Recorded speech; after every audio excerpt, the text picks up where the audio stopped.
Is it going? Okay, go. Hi, I'm Jack Hues, and you're watching The Breakdown Show. Yeah, Jack Hues. Everybody knows Jack Hues because he was the front man for a band called Wang Chung, and an internationally famous band, a world famous band, actually probably more than anything an American famous band, but we like to think of ourselves as important as the world. Yeah. But you wrote some songs that will stay with us for the rest of our lives and probably outlive us by many, many centuries. So the thing that we're intrigued by, though, Pete and I, is that you have carved for yourself quite a career as a songwriter, and you survived pop superstardom that has been the undoing of many. Yes. And somehow you've not just survived it, but thrived from it. Your latest release comes out in September, Mm-hmm. and you wrote it during the pandemic. Yeah. So we're very interested in that. And I just want to tell our listeners, it's a rock album. There are horns. It's the very mature compositions. You've always written very mature compositions and very, clearly an educated musician, not just a pop star. Sure. But this I think is a rock album. Whereas, many of us know your work as having a lot of synth stuff. But I would say your native instrument is guitar, is it not? It is. Yeah. I started playing guitar when I was 8 years old. So Wow. I'm still practicing, Okay. But yeah, that's the instrument I feel most comfortable with. Yeah. Well, as Pete told you before we got on the air, I'm the drummer in a British rock band called the Uncommonwealth, and we play from all the British invasions. Cool. And of course, we play Everybody Have Fun Tonight, but I am partial to Dance Hall Days. Okay. Yeah. Well, that's the more British sounding song, I guess. Which one of the two do you like better? I like them both. I think Dance Hall Days was an earlier track when we were based in London. Certainly, it was the track that got us signed to Geffen Records in Los Angeles and made that transition for us. Yeah. But I think it sort of has a sort of British sound to it, if you like. With Everybody Have Fun Tonight, we recorded a lot of that album in Los Angeles. We were working with a producer called Peter Wolf, who Peter had all kinds of hits with all kinds of people, including We Built This City on Rock and Roll around the same time as he had Everybody Have Fun Tonight. So, so it's a more of an American sound, I guess. But I think they're both good. Sorry, I've got some message coming up here. Yeah. No, I enjoy them both. And more importantly, the crowds enjoy them both. And that really affords you a lot of freedom to be the artist that you want to be now. I mean, you have to. When we were talking to Andy Summers, he's very artistic. He doesn't have to make music that is popular in terms of pop music, right? He gets to make what he wants to make. And so, because for him specifically, he said he is on the frontier of art from his perspective. Like there's no one ahead of him. That's his job, is to push the boundaries. Cool. Does that resonate with you?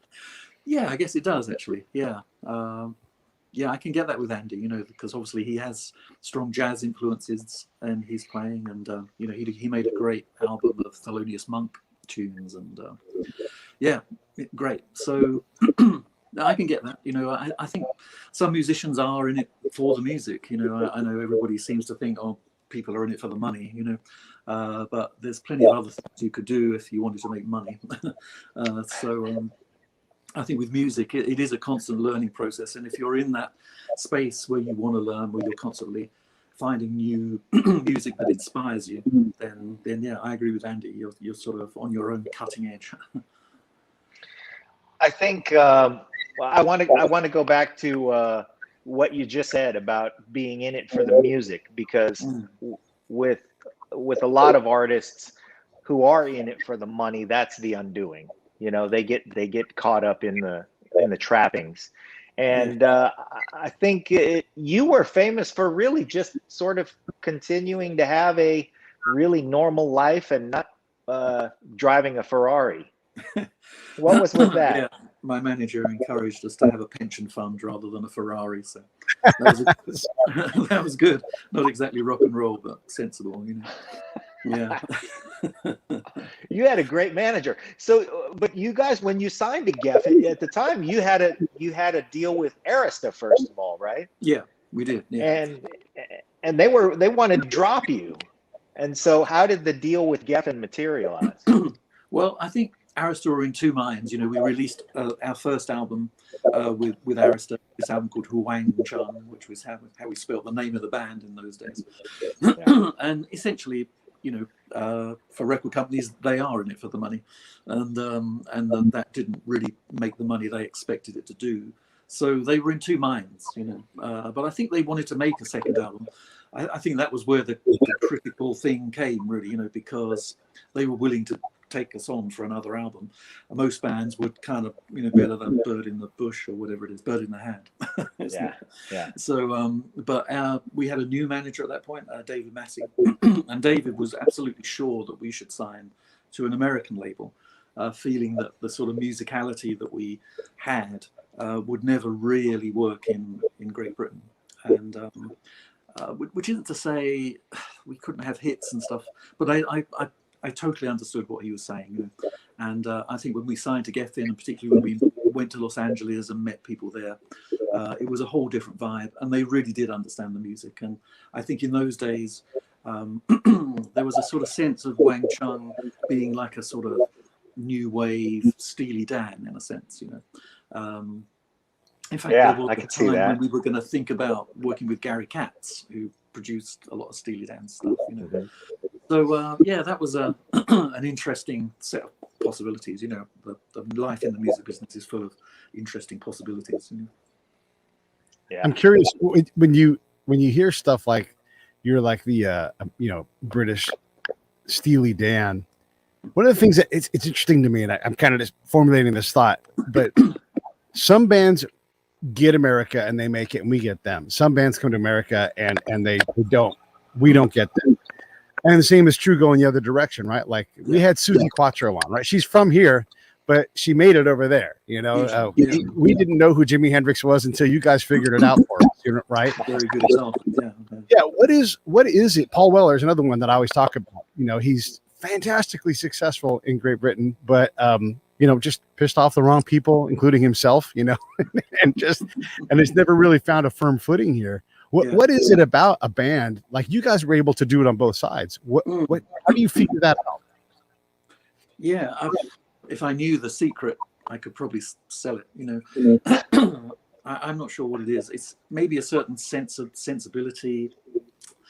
I think in the UK, you know, the music business was always very fashion oriented, and so you've got to have that bit of it down. You know, and they not so much the people, but the press intrinsically distrust professionalism in music.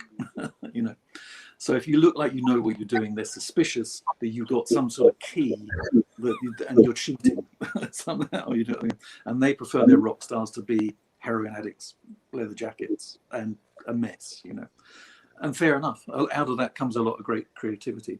But I think in the States, I don't know whether it's still the case, but certainly the media in the States, and particularly the DJs, they expected bands to be professional and to be musically adept, educated, and to be interested in the business in a properly applied kind of way. You know, so pretending that you couldn't care less about everything.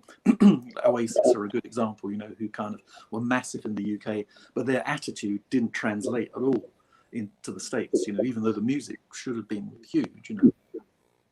So Very interesting. I think yeah, you got this kind of as it were. When I got to LA, I realized that the people in the music business in LA really treated it like a business. They were very serious about it. They knew a lot about it, and they were very kind of turned on by that thing. Do you know what I mean? It wasn't just wanting to get laid or stoned or whatever else. Not that they didn't want to do that, but you know, it wasn't quite as high on the list as it was for the English guys. Yeah, thanks for the clarification on that. I just want to properly shout out your new album coming out September 3rd. It's called Electro-Acoustic Works 2020. It was the album created during the pandemic, and I want to talk about the influences of that. But I must one last time go back to Dance Hall Days because for two reasons. Number one, because one very interesting thing that you and I have in common, we both have fathers who were sax players, All right. and that we kind of cut our teeth playing with our dads. Okay, Which that's interesting. that's an experience that I at the time protested, but would not ever trade for the world now. Yeah. How much of that influence still remains in you? Strong, my dad was, as you say, saxophone player. He was a jazz musician. I guess he really got into music. So he was in a military band, like right after the Second World War. So like around between like 1948 and 1950. Mm-hmm. He had to do national service, and he did that in the military band. And way to do national service. He did it in the UK, but they were actually in Berlin at the time. So I think this around the time of the Berlin airlift, and so all pretty kind of intense stuff. Yeah. But as a result, I think my dad's attitude to music, which was the attitude of a lot of his contemporaries, was that music was like being in the military. So it was you were as good as your last gig. If you were on time for a gig, you were late. The loyalty to your band members came before absolutely anything, almost before your wedding day, sort of thing, So he had this very sort of disciplined approach to it, And I think he never really understood how I made money as a musician, because I never seemed to be gigging. I was always in the studio making records, and that, which is what I love doing, So I think he was always a little confused about what I was doing, So there's always that thing. And there's part of it's it's full of love and mutual admiration, and part of it's kind of there's a sort of antagonism there, So, but I guess growing up, there was jazz in the house, and when I heard the Beatles for the first time, that really did go, this is my music, and my parents don't get it, and that was very important to me, to define my own sort of place in the musical world. Yeah, that's rock and roll, right? Whatever makes your parents uncomfortable is rock and roll.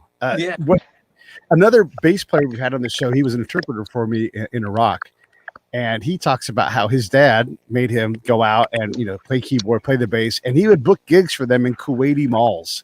And he was like, it was great to go out and play, but I didn't want to play these. Like, these are not gigs that you want as a musician, right? So do you have similar things? Your dad's influence was like, oh man, like, yeah, No, I totally get it. And similarly, I'm playing in my dad's band. It was, looking back on it, it was an incredible training, because I was working with these obviously much older guys. I was literally 12, 13, that sort of age when I was playing bass in his band, and all these guys were, they seemed like incredibly old to me, but I guess they were like 30 or something.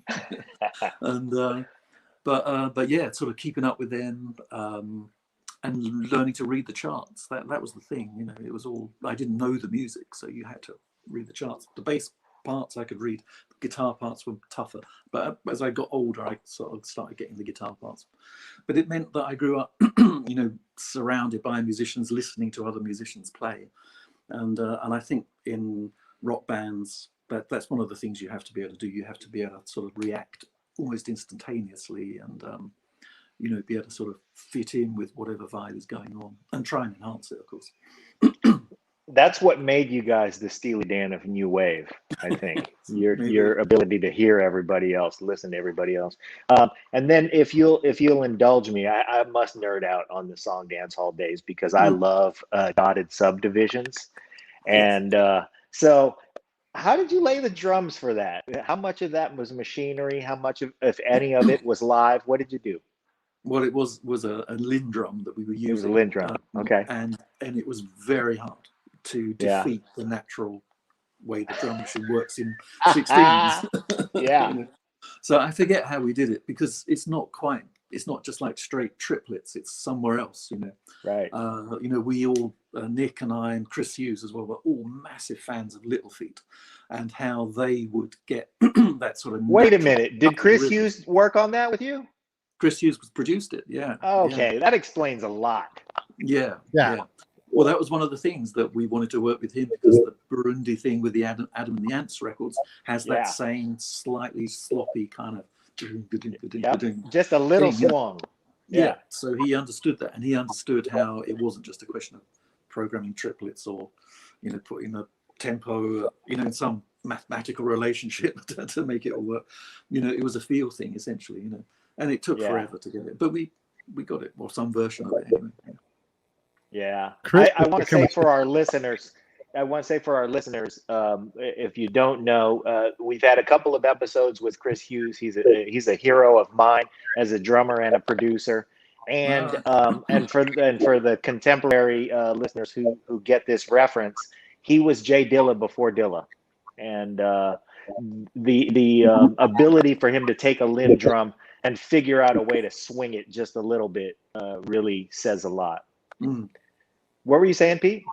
I was going to say, we've had Chris on the show a couple of times. That, you know, he's more than an acquaintance, maybe a little less than a friend. Not that we're not friendly with him, but John had a question for him, and I love this story, so I thought we'd relate it to you. But John tells it better than I do. So, John, will you tell the Chris Hues drum part story?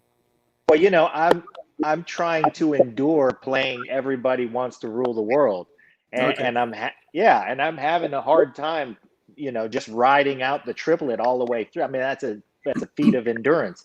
So I asked him, you know, hey, what would you consider for a shortcut? You know, should I play it in eighth notes? Should I what? And he just essentially said, just fucking play it. Just cut it out and fucking play it, which is, you know, probably an answer that would have come from our dads too. Yes, absolutely. Yes. Stop thinking and play. Yeah. I want to ask another question on new wave, and I'm curious to ask Chris this. We asked another artist recently. When people say new wave, first off, you get kind of typecast, like especially you, like you're sort of bound by this genre, but it doesn't at all. Like you listen to your music, and it's like, yeah, you've had some new wave elements, but you're not a new wave musician. I wouldn't say. What is new wave? I know it when I hear it. Like the Go-Go's are punk and they're new wave and all these other things. When we look back at genres, it kind of doesn't make a lot of sense. And you guys, for sure, Dance Hall Days, Have Fun Tonight, even Live and Die in LA, these are hit songs and they sound new wavy, but I don't know. Like I know when I hear, I can describe the blues, I can describe funk, I can describe like, this is why this is disco and not funk. What is that with new wave? What makes something a new wave song?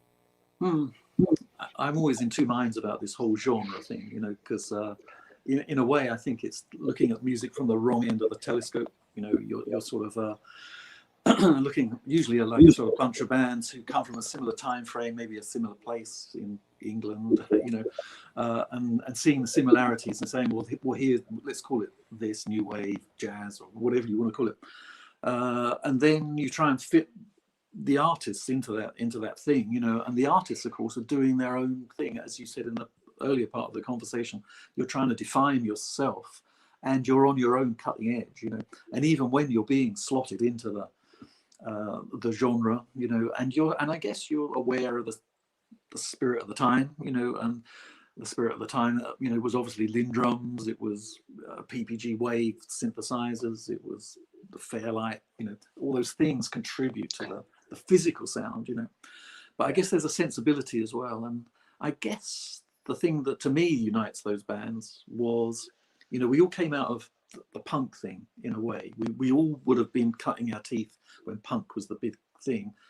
And then with punk, it was very like unfashionable to like even the Beatles, you know, they were considered way too sort of sell out musical, like a boy band or something, you know. But I think all of us new wavers had this closet sense of like, we were huge Beatles fans. We probably also liked you know, American bands like Little Feat and Todd Rundgren and the Beach Boys. And so the new wave thing in a sense was bringing that kind of, as it were, multi-layered musical thing and trying to stick it into the punk sensibility that we were coming out of, where there was quite a lot of attitude and quite a lot of aggression almost, but trying to sort of mix that with the, for want of a better word, that sort of musical qualities, the art qualities that you get on Beatles records and Beach Boys records.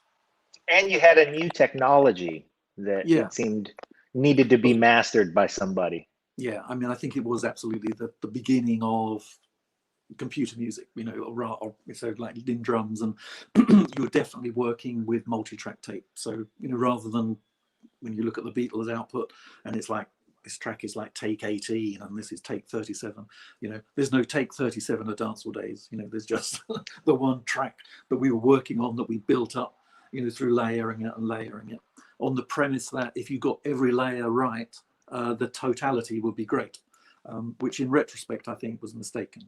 I think it adds a certain amount of sterility to it actually, but these days I much prefer playing in a more live kind of version, and if possible, obviously it's not possible these days, but if possible to play with the musicians together in the room. But now that you've, now that you've sort of pushed away from, the classification, and your music has outlived the newness of the technology, how would you classify Electro-Acoustic 2020? What box do you put that in? Well, I've always consciously tried to make it not in a box, you know, and each track, in a sense, points in different directions. So I guess the first track, which we released as a single, is We Got to Work Together. And that, to me, consciously evokes the sort of 1970s sense of kind of funk and rock that you might get on, say, a Buddy Miles album, you know. Yeah, it's greasy. Yeah, so I wanted to kind of get that. The tracks that come after that are much more like a sort of 70s prog type thing. So I think the 70s prog element is a strong one, and that's sort of what I grew up with, really, and what I still adore. Yeah, I love those old albums, you know. But I also wanted to get a sort of Miles Davis element in there. So there's a couple of tracks that are really led by the trumpet, you know. And I know to some people that means trumpet means jazz, you know. So when you're thinking in this genre-driven thing, it's like, well, what's Jack doing? He's made a rock record with jazz on it, and it's all, you know. But to me, it's like the trumpet's got a certain kind of expression, and it leads you in a certain direction, you know. And then the rock elements pull you in this direction. To me, it's like trying to create an interesting meal, if you like, you know, maybe with a few different ingredients from different countries, you know.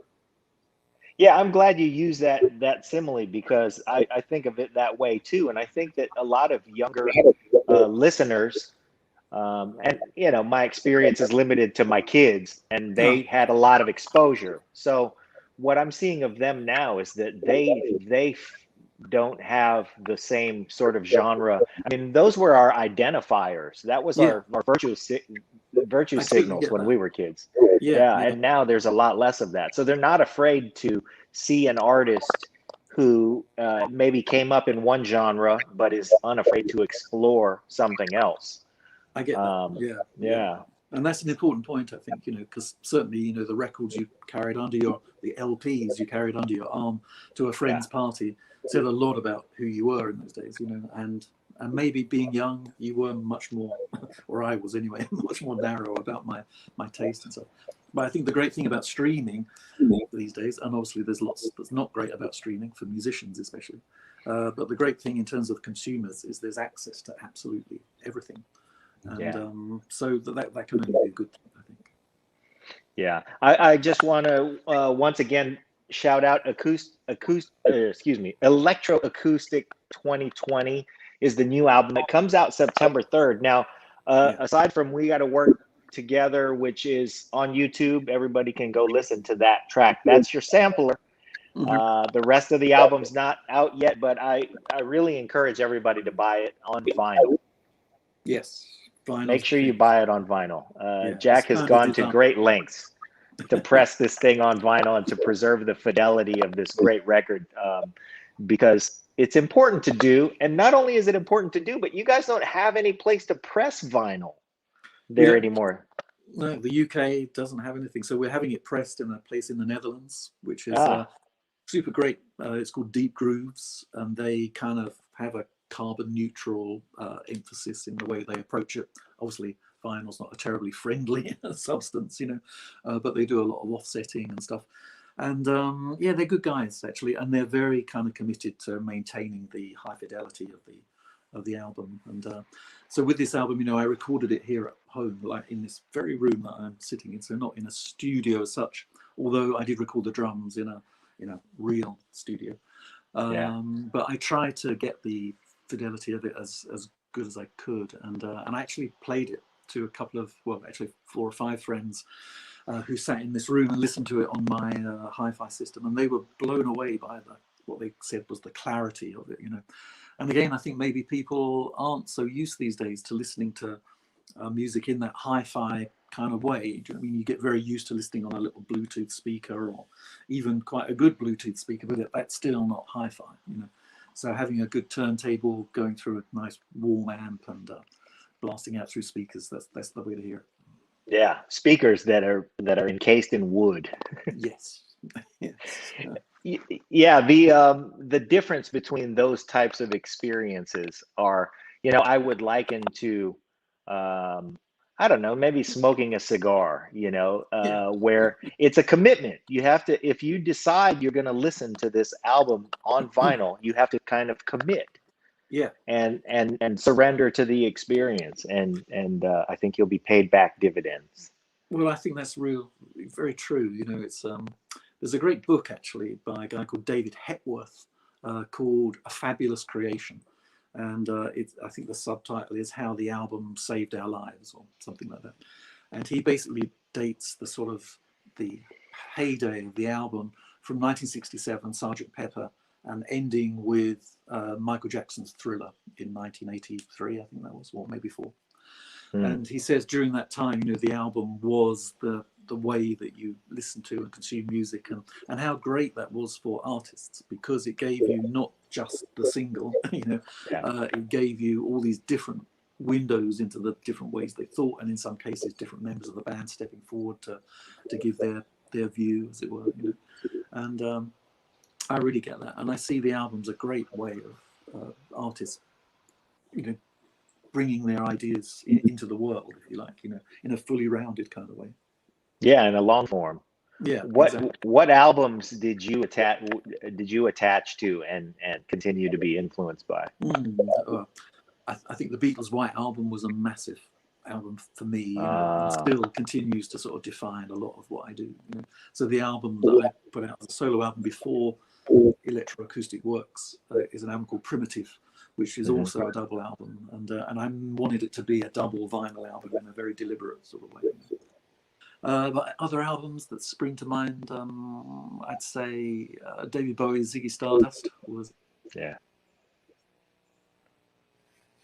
There's a lot of albums, I think, that come after Michael Jackson that I think are important to the album era in the way they were constructed. Things that come to mind: the Beastie Boys' "License to Ill." I just came in, and the DJ had a simple 45-minute set. He just pressed play and then left it alone. You know, Dr. Dre's the Chronic. That's not something that you would ever just take one. You would let the whole thing play. There's all kinds of them where they were fully contained. Yeah, that was definitely composed as an album. Yeah. Sure. Do you still compose an album like that? What is the David process? Hepworth's point was really about, as it were, the fashion for the listener. And I suppose once you got to CDs, the way people consume music was very much they would skip tracks, and also the CD format is kind of too long to sit and listen to in one listen, you know. Whereas the album is just about the right attention span thing, you know. So. Yeah, but I do it gave you a natural intermission.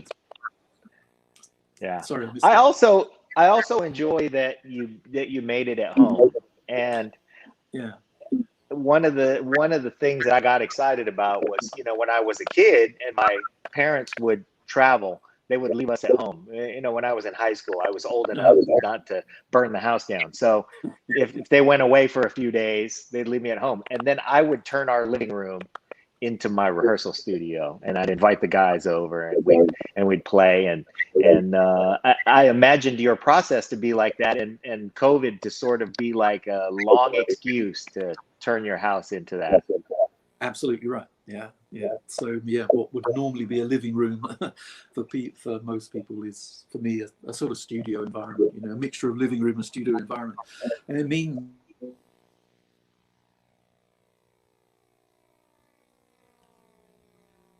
Chris Hues, which is very strange. I'll call him back. But yeah, yes, the living room is my studio. I can sort of just down the thing. There's All right. neck and the grand piano at the back there. Nice. Yeah. Hey, I also want to shout I want to out ask your you about drummer, Josh McGill. Let me just say that Josh McGill.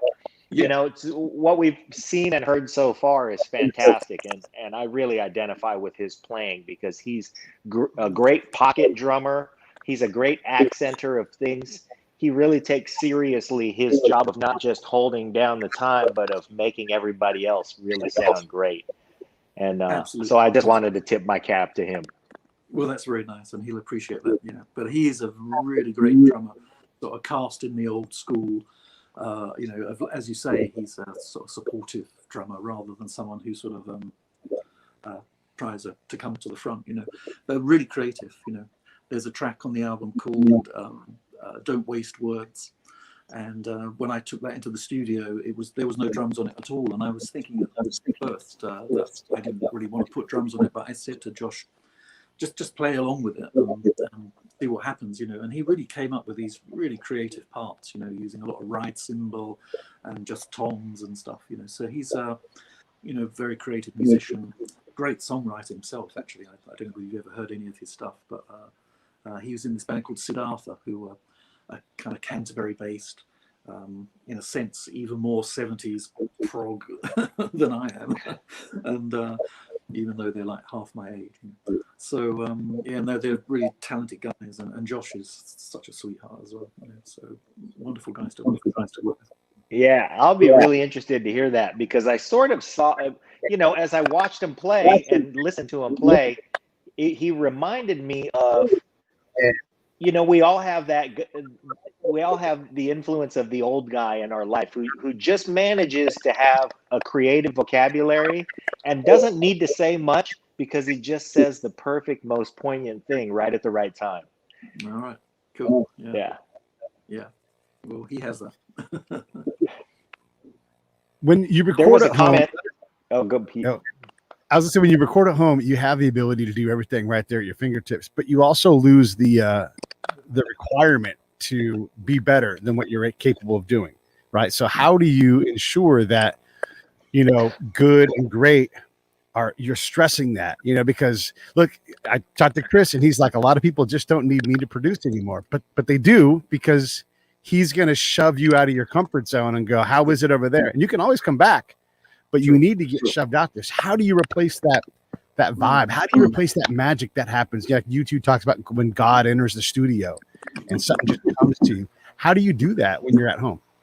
Yeah, that's a good question, you know, and certainly with Chris, I often had that experience. You know, I know that I sort of play better when Chris is around, you know, because I'm trying harder, and I sort of, in some probably slightly adolescent way, want to impress him, you know, or I don't know quite what it is, you know, but that's happening. But yeah, I think working here, what I try and do is, because what I'm most aware of is the possibility of not being spontaneous, you know, that you can sort of get an idea and do take after take after take and you know, all that stuff. And I try not to do that. I try and sort of, you know, just set the mics up and then go and have something to eat and then come in and sit down and do a take, you know, and really try and get the vibe going rather than get it playing it absolutely right, you know.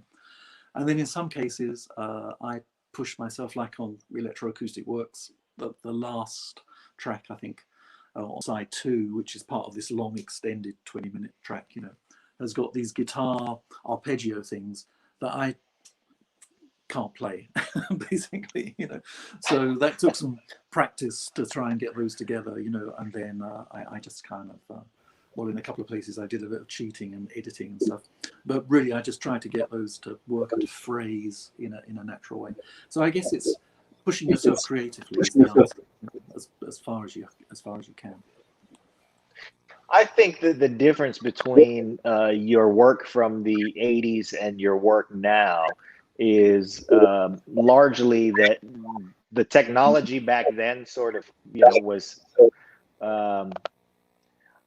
They were like handcuffs, golden as they were, you know. And They were. and I would say that, yeah, your music now breathes so much more and is Yeah, so much more organic and sonic. yeah. No, I think you're absolutely right about that. The technology was emerging, of drum machines, synths, and multi-track recording and all of that stuff. But it was still in its infancy, and it was difficult to handle, and it was very time-consuming to use it. Mm. Whereas now everything is much quicker, and I think in a way the way I write now is more organic. There are certain tracks like Don't Waste Words, for example, where I don't use a click track and stuff. I just play it naturally, and let the tempo sort of ebb and flow a little bit. And I think all those things are really important in the way an album feels. And of course, in the 80s, it was all about click tracks and drum machines. And although that felt like a great release in a way from working with real drummers who could never stay in time and stuff, it was, it's always a balance, isn't it? And I've often said to people, I think in the early 80s, there was this sense that you could make the perfect pop record because the technology was there to allow you to do it, and there was this sense that everything had to be perfect, whatever that means, and I think that was kind of a restrictive way of thinking, whereas we should have played it a lot more free in a sense, but that wasn't the spirit of the time. Yeah. When you're Well, talking about eighth notes, I want to nerd out on your writing process. And then does it come before the music, or does it matter? Because you're clearly you have an album out and you're like, oh, I can't promote this album, but I can go in the studio and write about Donald Trump, about a pandemic. All these things are just writing themselves.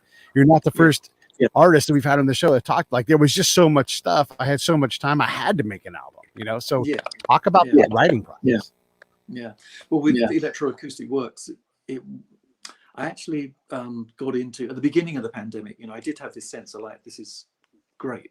I mean, I know it's dreadful for so many people, but for me, it was like, so I'm here in the house, I'm on my own most of the time. I really can do what I want, So I started listening to audiobooks. Like I'd have breakfast and then just listen to an audiobook for an hour, and I listened to a book on Ted Hues, who's an English poet and married to Sylvia Plath for a while. So, which was a very tempestuous, difficult relationship. But it was an incredible book about him and a great insight into how he wrote poetry, which is all about writing in the moment and about what's in front of him. It's not like imaginative in the kind. I mean, it's highly imaginative, but he's not making things up. Do you know what I mean? He's trying to describe what's there in front of him. So I tried to do that with the lyrics on this album, and certainly We Got to Work Together is just talking about what was happening on my computer. I don't have a TV, but you catch news on social media and all that stuff, and so trying to document that in a way. But I do sort of think that during the 80s, I was quite often led by the music, and then I try and get the words to fit around it. And these days, I'm much more led by the lyrics, and then I allow the music to try and bring up the emotion of those words. Along those same lines, as a guy with a musical education, how much do you chart versus jam? It's all jam when I'm working on my own. I chart for so the trumpet parts. I wrote out charts for that insofar as I needed them. But with that whole music education thing is interesting, because I think a lot of people think, if you can't read music, you don't know music theory, then you're a lesser musician. And I don't agree with that. I think, it's useful to do those things, but it's not essential.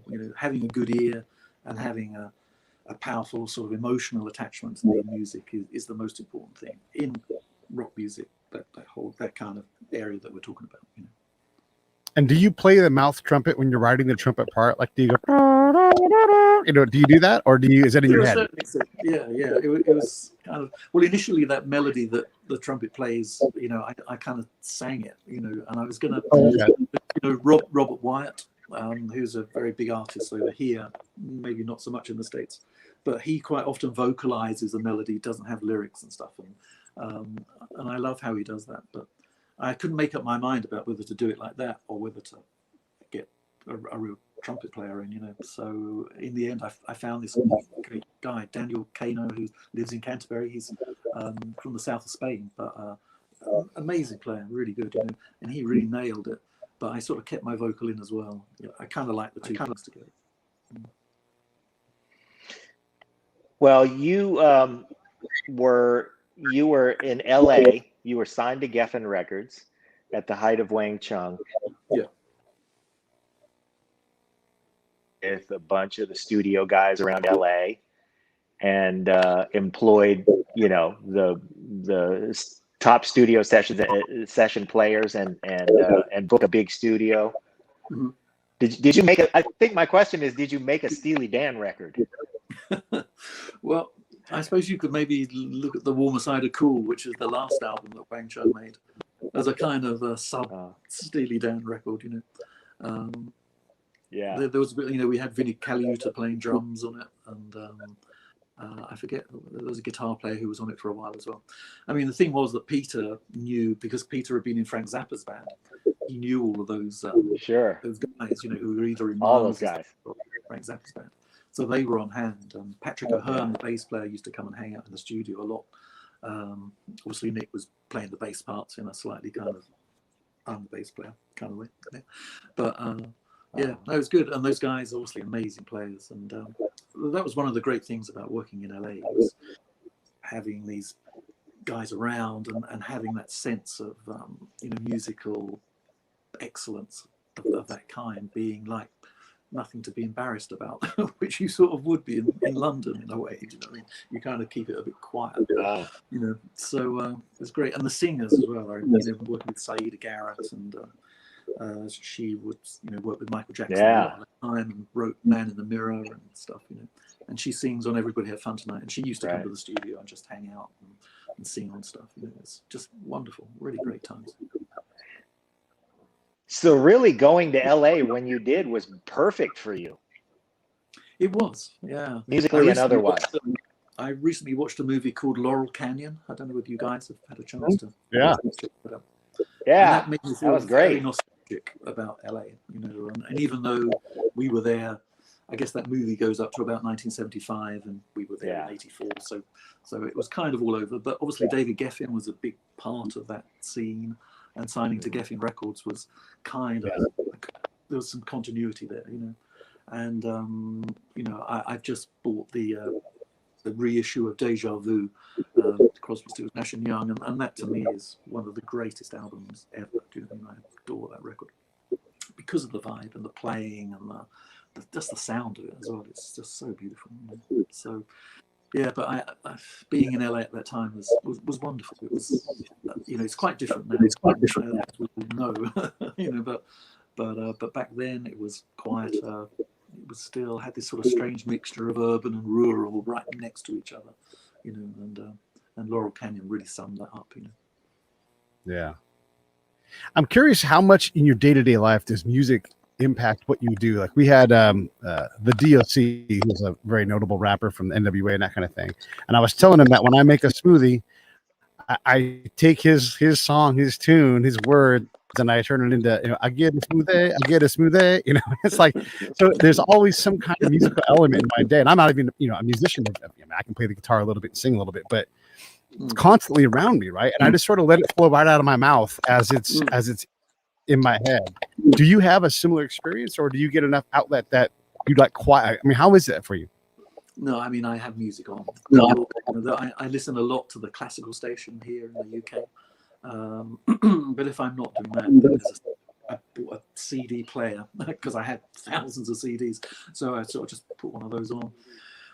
And basically, if there's not music coming at me, then there's music constantly playing in my head. You know, I think people who know me sometimes think you just sometimes space out a bit during, and it's because I'm just listening to a bit of music in my head. It plays like it's like having a photographic memory. Do you know what I mean? It's like so I just sit and listen to it. It's great. Is that ever triggered by sound? You made your new music? record with your guitar in your hand. Mm-hmm. Sorry again. I was going to say, is that ever triggered by day-to-day sounds in your life? Like I was in a train station in Paris. I I don't know, Gardo East or somewhere, and there was this alarm like doo doo, and I'm like, yeah, doo, and it would make like a tune for me, build into something. I wasn't doing it; my brain just does it. Right?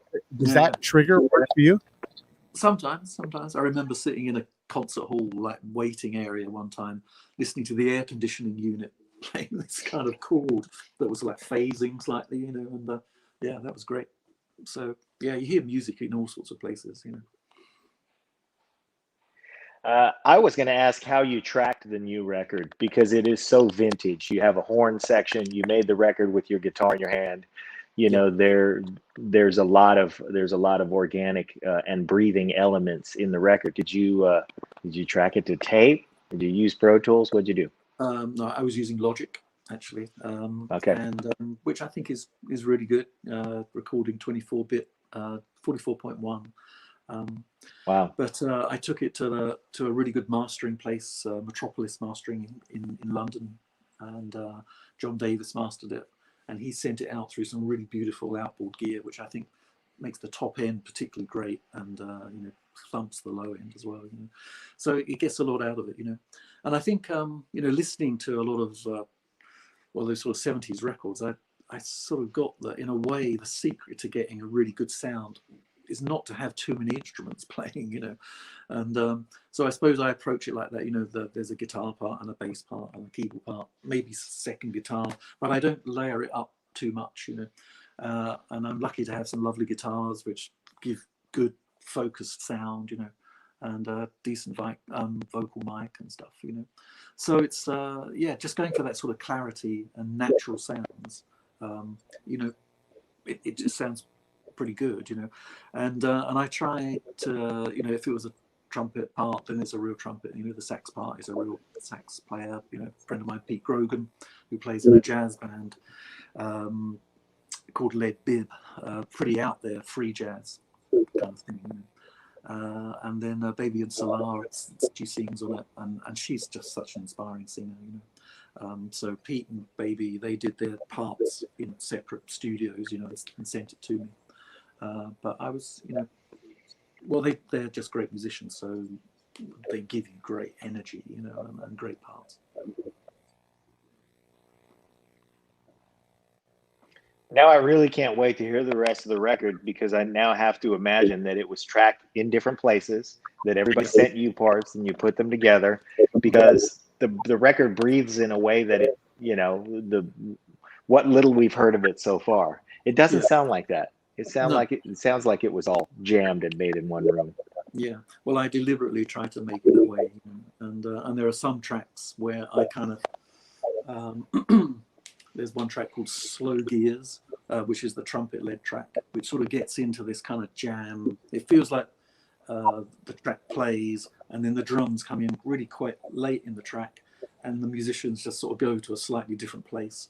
And I guess I just kind of felt that as I was here. It was like really late one night, you know, and just played the guitar parts, and it really wasn't planned at all, you know, but I sort of just left it for a few days and then came back to it, and just kind of got into what was there, you know, and then worked around that.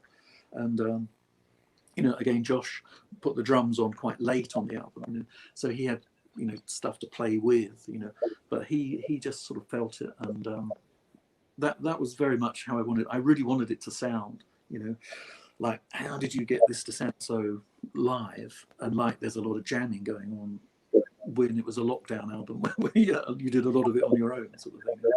So that was the illusion I was trying to create, you know. Wow. Got my buddy has put a comment in here talking about how during our we were seniors in 1987, and during our trip to Disneyland, your music and your videos were playing on that trip, and that makes me think about this show right now called Lupin I think on Netflix, and it's French, and there's a dog who's a character, and that dog's name is Jacques. Okay. And I can't believe that's on purpose, right? Like your cultural relevance seeps into all of these things in life. Do you ever just sit back and go, that belongs to me, that belongs to me? How on earth did you get, you know? But there's things that you create that just you've managed to get over the top, and so you rain down in a lot of different areas. Yeah, yeah, that's a great way to look at it. You know, obviously, it isn't like that, but I love the idea that the dog is called Jacques. That's great.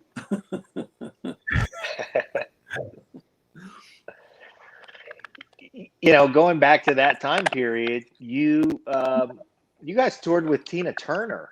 Yeah. Are there any nuggets of wisdom of hers that remain with you? Well, I guess on the tour, you know, she was never around apart from one night when she came. I think she watched our set, or maybe she was just around towards the end of it. And she, you know, we did photos together and all that stuff. I don't have them, sadly, but I would love to see those. But she would tend to, you know, arrive in her limo like literally 3 minutes before she went on the stage, did her set brilliantly, you know, and then came off the stage, back in the limo, back to wherever she went to, you know. So she really did lead a very, you know, she didn't participate at all in the extracurricular stuff that tours are made of, you know. But one thing I do remember with Tina is doing Top of the Pops in the UK. And in those days with Top of the Pops, there was always this fight between the BBC and the Musicians Union. So the Musicians Union wanted the musicians to play live and not have any recorded stuff. And the BBC wanted to have basically the musicians miming because it was too complicated to set up all the gear for different bands and all of that stuff, you know. And the record companies always wanted the bands to mime because, you know, if the sound was bad, which it frequently was, you know, then a band's career could just be torpedoed overnight, you know. So anyway, at this particular time, we were doing miming to the backing track, but the lead vocals had to be live. You know? So I was singing Dance All Days, which was, you know, reasonably nerve-wracking, but it's not a hard song to sing. But Tina Turner was there singing I Can't Stand the Rain or whatever was the contemporary hit that she was having. And she sang live, and I've never heard a voice like it. It just completely, you know, made me melt into butter. You know, it was like such an incredible sound, and her presence and her whole kind of command of what she was doing is one of those things, you know, I was a kid then, you know, sort of didn't really know anything about anything, but that was one of those things where you thought, wow, you know, it's like performing is something that I don't know anything about. Do you know what I mean? It's like I've got to get to that place, you know, where I can command it in that way, you know. True master. How about the Cars? You toured with the Cars as well. We did. Was that experience any different?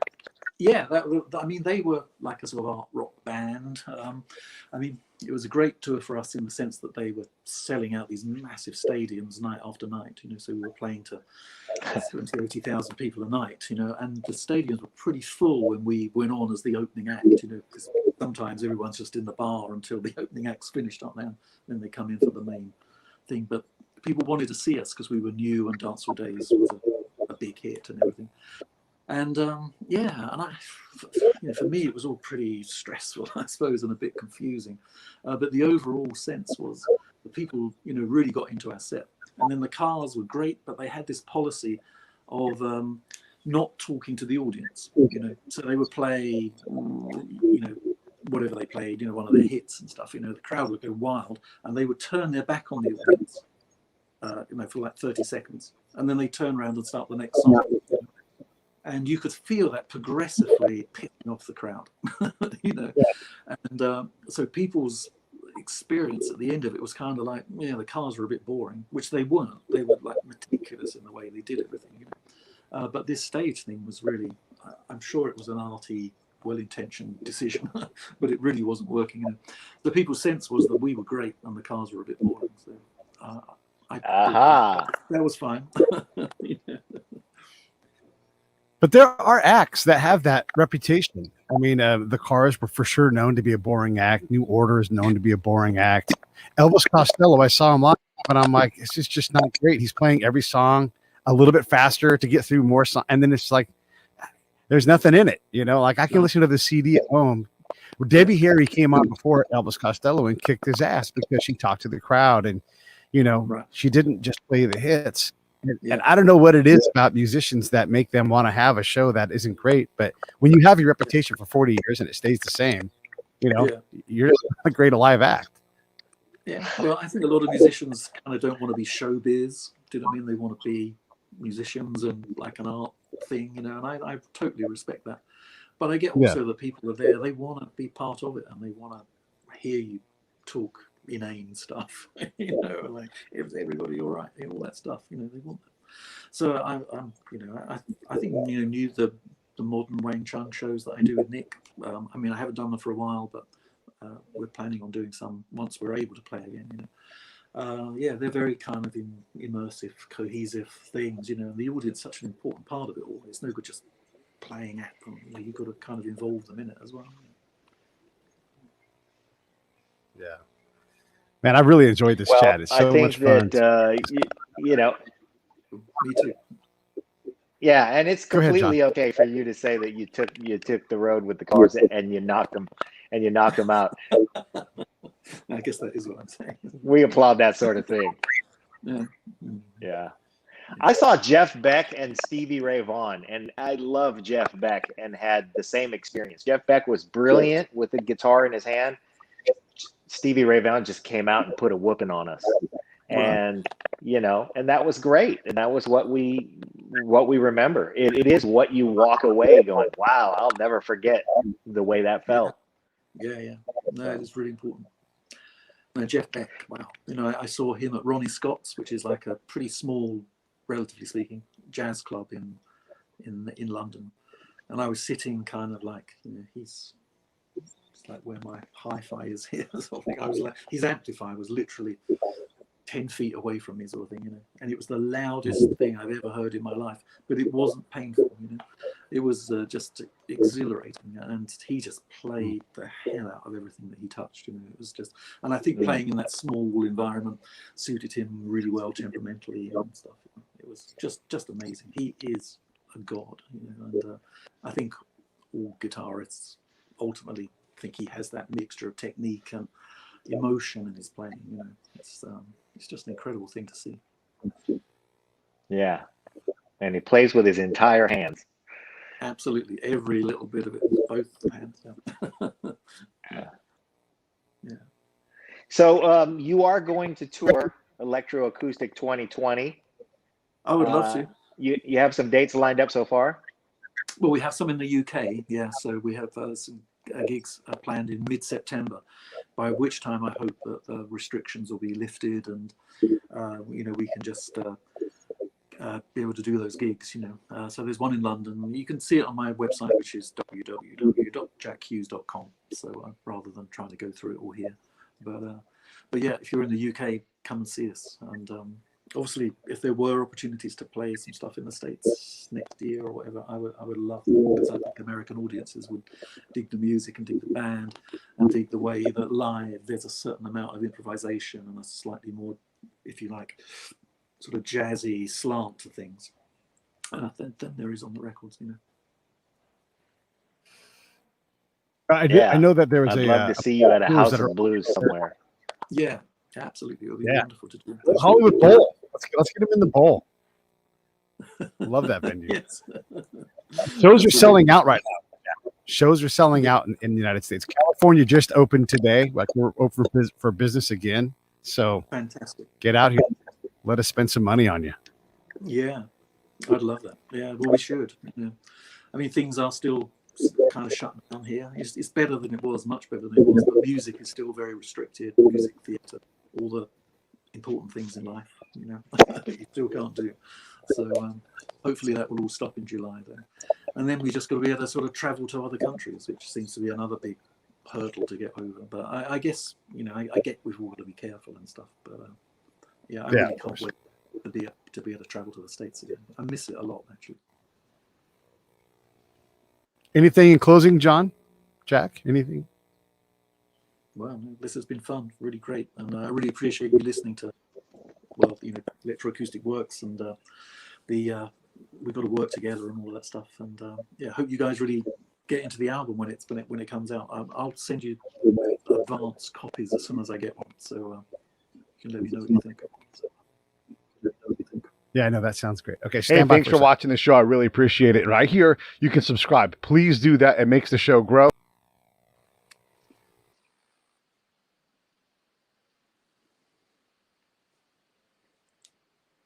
Hey, thanks for watching the show. I really appreciate it. Right here, you can subscribe. Please do that. It makes the show grow. Hit that notification bell so you know which incredible guest is coming up next. Down below is the PayPal link. You can put a small subscription in.